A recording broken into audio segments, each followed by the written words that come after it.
So code says we must drill our joists for our 220 line going to our heat pump water tank.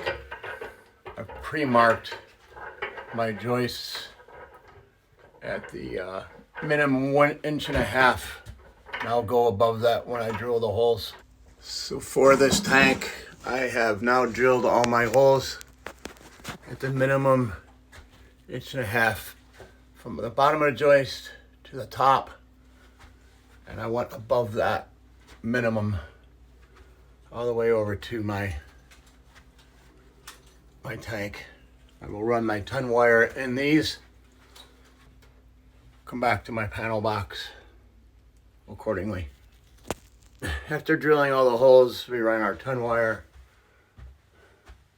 to the tank professionally, cleaning up all the sawdust and cobwebs along the way. And by the way, drilling holes requires you looking on both sides of the joist for wire that you may catch with your hole saw. So as you can see, I made certain that I did not contact any of those wires.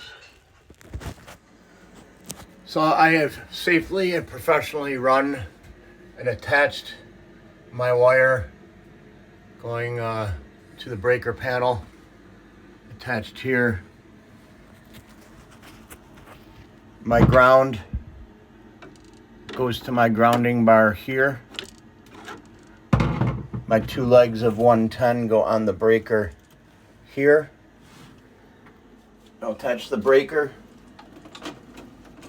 in the panel box by using its rocker feet against this bar and pushing it in against the live lug, leaving this off. I safely and professionally attached my wire to my water tank with wire nuts that are tight, with Romex connector that is tight. And if, when doing this wire, if you measure 1 inch and 2 3/4 inches from this plate down and cut your wire, it's exactly what you need to make it easy to go in to that housing, and it's exactly what you need for ground length for putting it into that screw. Then you attach your plate to the top of your tank.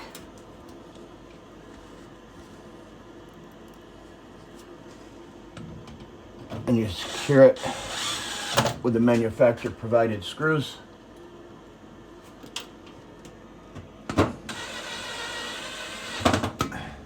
Now your plate is attached to the tank, and then professionally send your wire down to your tank just to adjust it, make it look nice. When it looks nice, it shows that you care and that you're a professional. That will complete the wiring of the heat pump water tank.